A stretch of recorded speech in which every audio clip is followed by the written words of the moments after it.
สบายดี FC ทุกท่านเดี๋ยวมื้อนี้ของใส่ไข่เกษตรพอเพียงเฮาเดี๋ยวจะพามาเบิ่งการเฮ็ดอ่าง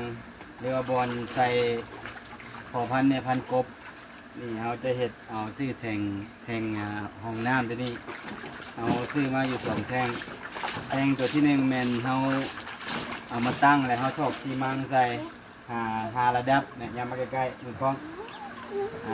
หาระดับใส่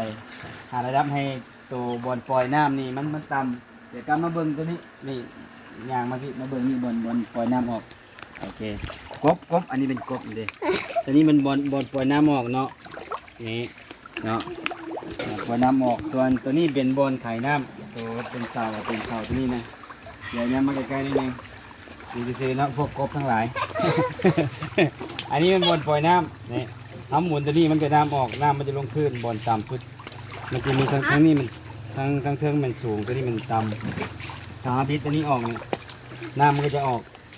เดี๋ยวมาเบิ่งน้ำมันออกตัวนี้เนาะน้ำมันจะออกแห้งหลายนี่เนาะเดี๋ยวน้ำมันจะออกตัวนี้ถ้า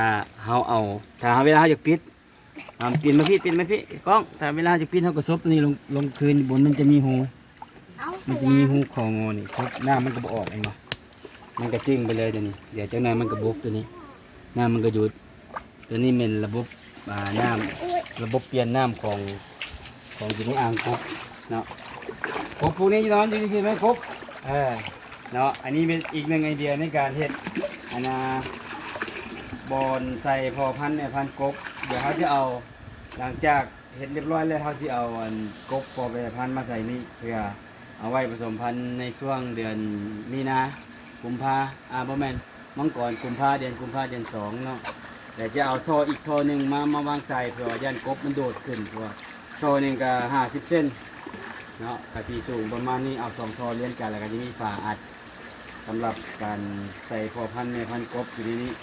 ตอนนี้เขาก็แช่น้ำเปิดน้ำใส่เดียวเขาจะตัดต้นกล้วยเพื่อมาแช่ไว้เพื่อบ่ให้มันลดความเค็มของซีมั่งนี่ที่เราเห็ดไปแช่อยู่ประมาณ